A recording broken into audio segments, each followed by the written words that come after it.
Ladies and gentlemen, welcome to the 97 Republic YouTube channel, where I react to UFC news, live events, basically just anything related to the UFC. So I kindly ask that if you enjoy the video, a friendly reminder to click the like button. If you want to become a part of this channel, feel free to click the subscribe button. And if you don't want to miss out on anything, you want to stay up to date, feel free to click the notification bell. All of this really contributes to the growth of this channel. I would really appreciate it, and I hope you enjoy this one.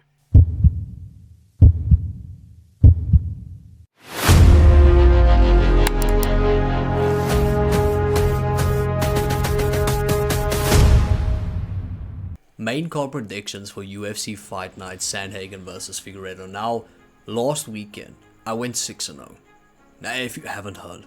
So, correctly predicting every winner on the main card of Prates versus Gary. Now, do with that information what you want. I'm not allowed to give financial advice. But, yeah, do with that piece of information what you will. It's obviously a joke. I tend to not give the best advice. So, obviously unintentionally, I would not take advice from someone that looks like. You know what I'm saying? So starting off this main card, lightweight division, Jeremy Stephens returning to the UFC after 4 years, taking on Mason Jones, who's returning to the UFC after 3 years. So, big returns. And with regards to their record, Mason Jones is 1-2 inside of the UFC, and Jeremy Stephens is every fight inside of the UFC. 15 wins inside of the UFC, 18 losses inside of the UFC, no contest. So Jeremy Stephens has had more fights within the UFC than Mason Jones has years on his life. Talk about experience. Now if I look at Mason Jones, if we look at his skill set, an alright striker, has a good check hook, tends to mix it up, has good clinches, does good work in the clinch, with regards to his strikes, with regards to his knees, his punches, and also has good wrestling that he utilized when he fought David Onama, and actually ended up beating David Onama, the same David Onama who recently beat Giga Chikadze. So Mason Jones is good. His record isn't a fair representation of his performance within the UFC. After his fight against Ludovic Klein, he went to Cage Warriors and he was 4-0 inside of Cage Warriors. Then he came back. But inside the UFC, should have been 2-2 due to the fact that he fought Alan Patrick, was really good in that fight, would have won that fight, but then ended in a no contest because of an eye poke. They could have deducted a point off of Mason Jones, he would have still won that fight. Anyway, so yeah, Mason Jones is really good. His fight IQ is really good, where he would basically feel out his opponent. If he doesn't like what he's seeing with regards to the fight and with regards to striking, he would basically change it. Either use wrestling, use clinching. The only problem for Mason Jones is the fact that he tends to be reckless in certain exchanges, especially when he enters the void, tends to be reckless, doesn't have a great guard, and sometimes he gets caught. And this is the problem. Jeremy Stephens doesn't throw hands. He throws bombs. Jeremy Stephens is one of the top 3 hardest hitting featherweights to ever live. Ever. And he's not ranked number 3 on that list. And seeing that this fight is at lightweight, that means that Jeremy's power would translate even better. It means his cardio will be better because it's closer to his natural weight. A big problem for Mason Jones. However, I'm going to pick Mason Jones to win this fight due to the fact that I believe someone when they show me who they are. When we look at Jeremy Stephens and his professional mixed martial arts career, it's average. Even though I'm a fan and I like his knockouts and he's had impressive performances inside of the UFC, beating the likes of Josh Emmett, beating the likes of Renan Barao. If we look at Jeremy Stephens' last 5 fights within the UFC, lost all of them. Lost to Aldo, lost to Zabit Magomed Sharapov, lost to Yair Rodriguez, lost to Calvin Kattar, and then lost to Matthias Gamrot. Now sure, all of those guys are Donnies. But then he went to the PFL and he was 1-2. When he went to boxing, pure boxing, fought Aldo, fought Chris Avila. But then he went to bare knuckle and he flourished. If it's just boxing, if it's just striking, then Jeremy Stephens has the edge. However, people use that against them because they often tend to clinch with them, tend to take him down. And I think Mason Jones will do that. I don't think Mason Jones wants to be in danger and wants to put himself in danger, especially trying to trade with Jeremy Stephens, because if Mason gets clipped, he's not gonna get rocked, he's gonna get sent. So I think Mason Jones would utilize his clinch once again, same way he did against Ludovic Klein, utilize his wrestling the same way he did against David Onama, and win this fight by a unanimous decision. Then going into the next fight, bantamweight division, Cameron Smotherman versus Sidey. So Cameron Smotherman is 1-0 inside of the UFC, and Sidey is 1-1 inside of the UFC. If we look at Cameron Smotherman, a boxer, very flat-footed, stands on his punches, throws with power, and doesn't throw recklessly. It's not overhand, it's technical, it's hooks to the body, it's hooks to the head, it is uppercuts, it is lead hooks. His lead hook is money, and constant forward pressure. Basically loves fighting on the front foot. Now if we look at Sidey, a problem for Smotherman, with regards to the fact that he likes to throw leg kicks, which is a big disadvantage for boxers. The fact that they are so front foot heavy, they tend to get their legs chopped from underneath them. And Sidey is also a volume guy, has better footwork than Cameron Smotherman. I'd say Smotherman has better defense, has better head movement, has a better guard, a higher guard, but Sidey has better footwork, throws a lot of volume, has a quick jab, a good jab, has a good 1-2. With regards to wrestling, neither men really used wrestling a lot. We saw Sidey in his last fight against Garrett Armfield try to engage in wrestling, but Armfield just had the better of him. And I think Cameron Smotherman wins this fight. In the fight against Garrett Armfield, first of all, Sidey didn't win that fight. And no person alive that claims that they are sane thought that Sidey won that fight. Even Sidey's corner going into the third round, Sidey's corner told him he's 2 rounds down. Now you could say, well, that's just maybe for motivation. I don't think they tell him he's 2 rounds down. I think for motivation, you probably tell someone, hey, it's 1-1. You need to go out there, you need to perform. They told him it's 0 to 2 rounds. Basically telling him he needs to go for a finish. And that's risky if it's 1-1. Know what I'm saying? And when Sidey got announced by Bruce Buffer as the victor, he looked down because I think he thought they made a mistake. Everyone perplexed. Objectively, Garrett Armfield won the third round. So he didn't win that fight. And Garrett Armfield is also a boxer and was basically piecing Sidey up with regards to just punches. Sidey was bleeding in that fight. Bled from his nose, got caught in a lot of things just because his defense isn't that good. When it gets to that close range, he got pieced up, and the fact that he throws recklessly really left him open for a lot of shots. And I think Smotherman is better than Garrett Armfield with regards to just pure boxing, which seems to be Sidey's weakness. Also, if we look at Sidey and that fight against Armfield, whenever Armfield was moving forward and Sidey fought off the back foot, he was in trouble. Cameron Smotherman against Jake Hadley in his first, UFC fight, his only UFC fight, he constantly moved forward, had Jake on the back foot. Also, what's also impressive, Cameron Smotherman took that fight on short notice. And he was a plus, I think it was a plus 450 or a plus 500 dog. And he beat Jake Hadley, who is experienced within the UFC. So I just think Smotherman is better. I think if it gets to wrestling exchanges, I think Smotherman would have the advantage. He's just a bigger guy, lower center of gravity. I think Cameron Smotherman wins this fight, and I can honestly maybe see. You know what? I'm gonna say second round knockout. I'm a Smotherman fan. If Cameron Smotherman makes it inside the UFC, makes it big, I'm gonna say I was the first person to believe in him outside of his parents. So I'm taking Cameron Smotherman to win. I'm gonna say second round knockout. Then going on to the third fight on this card, Montel Jackson versus Daniel Marcos. So Montel Jackson is 8-2 within the UFC. Daniel Marcos is 4-0 within the UFC. If we look at Montel Jackson, lightning in a bottle, especially with regards to his striking. Okay, his nickname is Quick. That's applicable. That's for a reason. Has really, really fast strikes. A quick striker, has a solid 1-2. And with regards to his striking, uses his body kicks to set up his high kicks, has good wrestling defense, has a good jiu-jitsu game, overall a really good fighter.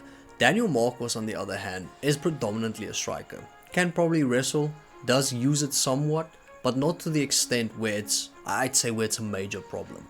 A striker who's really flat-footed doesn't have the best defense just due to the fact that he is willing to take one of yours so he can give one of his own. And one of his own might end up starching you due to the fact that he is a massive guy as well. Fights at bantamweight, he looks like a lightweight. He is a big guy. Very flat-footed, has a lot of power in his punches. The problem is whenever he exits, it's linearly, doesn't move to the side a lot, which might be a problem for Montel Jackson. And that's why I'm picking Montel Jackson to win this fight.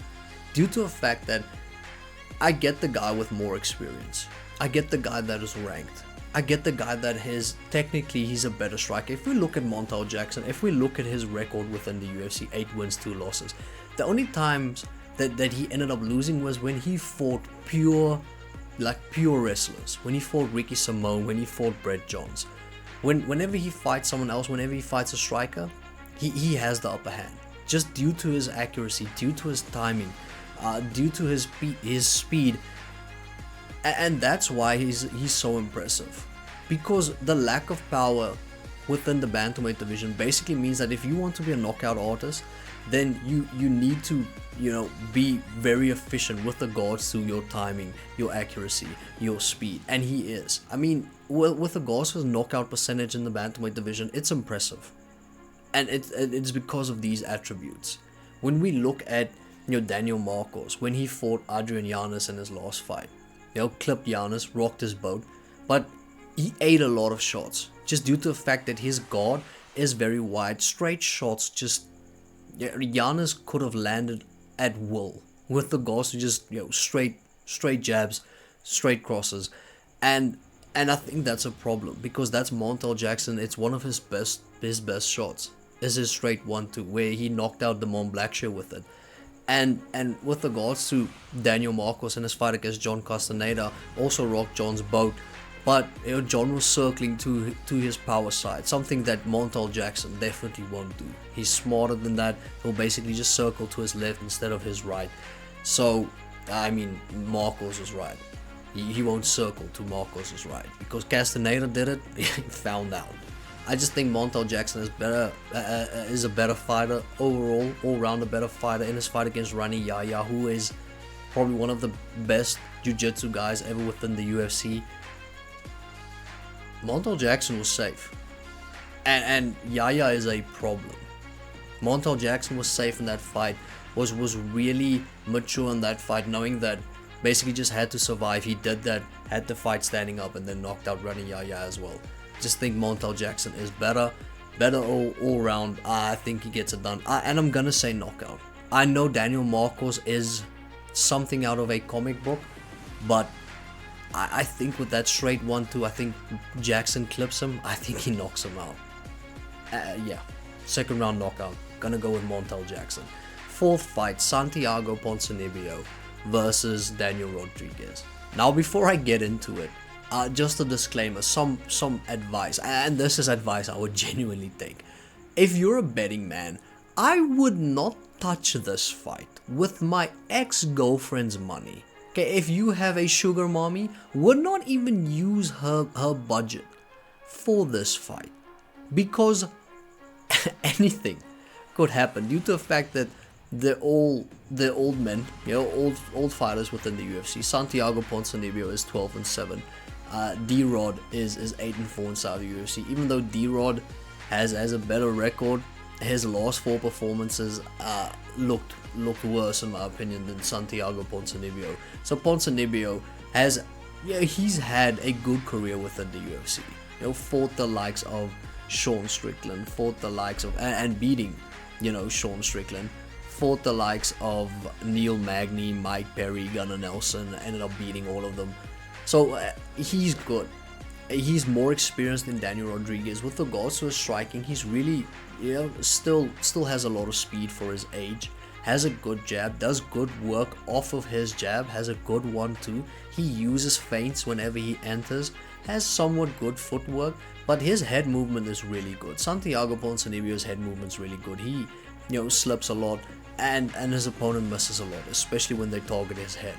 And whenever you knock Santiago Ponzinibbio down, and he survives, he will unleash wrath upon your ass.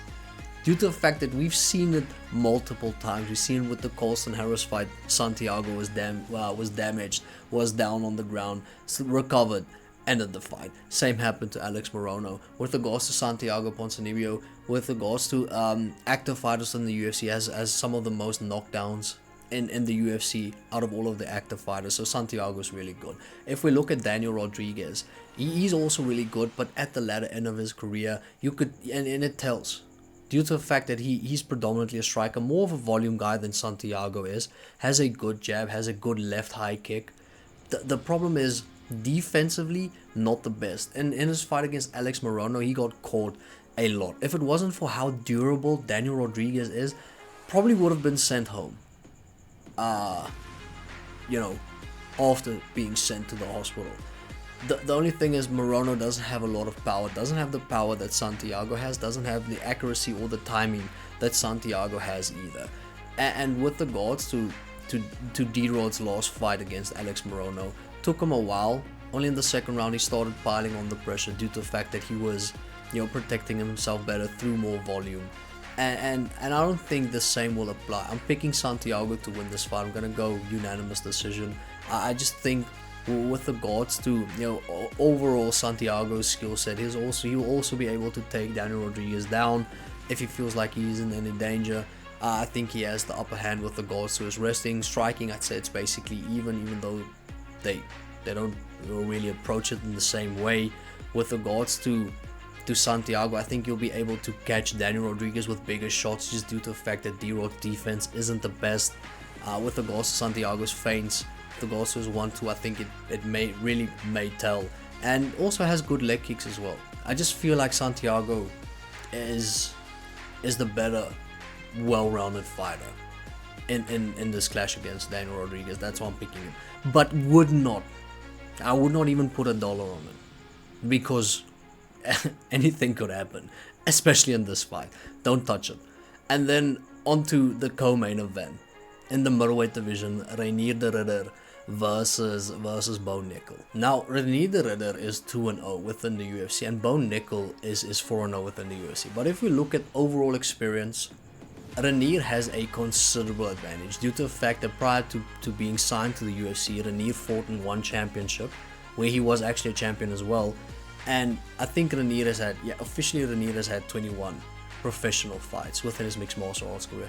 Bo Nickal has had 7, due to the fact that Bo was obviously an impressive wrestler in college with all of the accolades, transitioned into a mixed martial artist. And with regards to how both men approach a fight, they both want the same thing. They want to take you down, and Bo Nickal either via ground and pound or submissions wants to end the fight. Reinier de Ridder wants to end the fight via submission.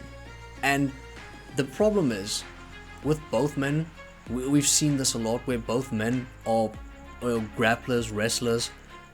The fight tends to play out on the feet. And with regards to Bo Nickal, I don't think he wants to take Reinier de Ridder down, just due to the fact that the same applies as in the fight that he had with Paul Craig. They don't want to take Paul Craig down, just due to the fact that even if Paul Craig is on his back and you're on top, you are still in danger. We saw Paul Craig snap Jamal Hill's elbow when he was on bottom, ended up winning that fight. And Paul Craig is as dangerous as they come with regards to Brazilian Jiu-Jitsu. Bo Nickal wanted none of that and basically just had the whole fight play out on the feet. And the same would apply to Reinier de Ridder. However, the difference is Reinier would want to take Bo down, just because there isn't danger if Reinier is on the ground with Bo, where there is danger for Bo if he's on the ground with Reinier. If Reinier gets a takedown and he's in top control, Bo Nickal is in a world of trouble. And I think Reinier would try and do that. I don't think there's a lot on the ground that Bo could, have for Reinier that would put him in danger. But the opposite applies. But I do think that the majority of this fight is going to play out on the feet. Now, on the feet, I say Bo has the advantage. It's not a massive advantage. Let's not act like Bo is, as complete as you would want within the middleweight division. He has developed with regards to striking, but I don't know. I don't think his performance against Paul Craig was that overwhelming. Honestly, it felt really underwhelming. Basically, just threw overhands. He acted like he dominated the whole fight. He threw 7 more shots than Paul Craig, who is renowned for not striking. So, yeah. But, I mean, with Reinier de Ridder, it doesn't get much better. We saw him in the fight against Gerald Meerschaert. Gerald Meerschaert, renowned for being, once again, a submission guy who landed some flush punches against the knee. He has this odd way of slipping, and it's just very unorthodox with the way Reinier strikes, because it is used to set up, takedowns and set up grappling exchanges. But yeah, I think the majority of this fight plays out on the feet. If it does, I think Bo Nickal wins. I think Bo is faster. I think he has better cardio. Yeah, he definitely has better cardio than Reinier de Ridder.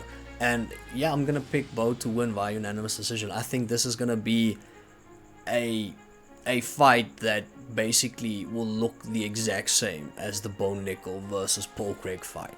I don't think it's gonna be fireworks. I think it's basically just gonna be Bo cruising to a unanimous decision victory against Reinier. I don't think Reinier has anything to show Bo Nickal on the feet.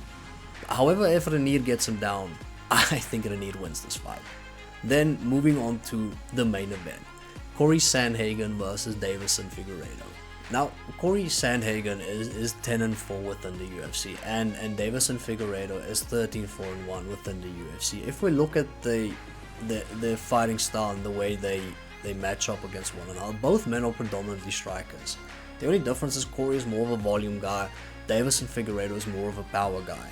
With regards to cardio, I say Cory has better cardio than Deiveson Figueiredo, just due to the fact that Deiveson is someone at the latter end of his career is relatively older than Cory Sandhagen. With regards to wrestling, I think it's even. I'd say I'd give the upper hand slightly to Deiveson Figueiredo, just due to the fact that he is a heavier guy, a much bigger guy. I mean, if you've seen the photos of Deiveson Figueiredo recently emerged online of him in fight week, he looks like a 170-pound dad. And the fact that that guy once fought at flyweight should be studied. He is massive. Looks like a dad right now. Whenever he's in the octagon, looks like this chiseled Brazilian Kratos. Yeah, Deiveson Figueiredo is a stud. But that's basically the fighting style. If we look at Cory striking, it's much more a front foot striker who likes to throw jabs, likes his kicks, likes his teep kick, likes his front kick, likes his leg kicks as well. Deiveson Figueiredo being more of a counter striker, just due to the fact that he has to conserve more energy than Cory does, due to the fact that he's a bigger guy. And yeah, he does good work off of counter punching, Deiveson Figueiredo, just due to the fact that he has so much power. With regards to their wrestling, I'd say it's even. Obviously, I mentioned that Deiveson's bigger. We've seen both men use their wrestling to win fights. When we saw Cory Sandhagen versus Rob Font, versus Marlon Vera, versus Song Yadong, he somewhat implemented wrestling to win those fights. The same applies to Deiveson Figueiredo for basically the same opponents. When Deiveson fought Chito Vera, he had takedowns. When he fought Rob Font, he had takedowns, and then he had one takedown when he fought Cody Garbrandt. So they really match up well against one another. But I'm picking Cory Sandhagen to win this fight due to the fact that it feels like Deiveson Figueiredo, due to the fact that he's older, due to the fact that he's at the latter end of his career, he's already cemented his legacy within the UFC. He was champion at flyweight, had a good run at it, came to bantamweight just because it's easier, doesn't have to cut that much weight anymore. As he's getting progressively older, it makes it more difficult to cut weight. I think if Deiveson had to retire tomorrow, he'd be fulfilled. He'd feel vindicated. He'd feel like he did what he wanted to do, become a UFC champion. With regards to Cory, the same doesn't apply. I think Cory has a lot of ambition to still become champion within the bantamweight division. If we look at Cory's losses, everyone that he's lost to, whether it's Umar, whether it is Petr Yan, he lost to TJ Dillashaw and Aljo. At the time, all of those men were part of the upper echelon of the bantamweight division. So I don't want to say it's guys that he lost to that you would expect him to lose to, but it made sense if Cory lost those fights, because they are part of the best bantamweights in the planet. And I mean, you could say the same applied to Deiveson Figueiredo. Once he made the move to bantamweight, he had 3 wins in a row, only lost to Petr Yan. But Cory fought like prime Petr Yan and lost to prime Petr Yan in an interim bout, and Yan won via unanimous decision, where Figgy didn't fight a prime Petr Yan. I think Cory, with regards to his striking, his volume, just makes it easier for him to win via unanimous decision, due to the fact that he has a lot of volume, has very good cardio. He's a skinny guy, so his output is insane. We saw that in the Umar fight. I just think he will fight a prettier fight for the judges to score, due to the fact that he has so much volume. I don't think he would get knocked out by Deiveson, even though Deiveson has power. I just think for a fight that's gonna go the distance, because I definitely see this fight going the distance, the benefit would, or the advantage rather, would be with Cory Sandhagen. That's why I'm picking him to win this fight. I'm gonna go unanimous decision. And then that's basically my predictions for UFC Fight Night, Sandhagen versus Figueiredo. Drop a comment, let me know, are there anyone on any one of those fights that you disagree with? I would really appreciate it. If you enjoyed the video, just a reminder to like, and then I'll catch you in the next one.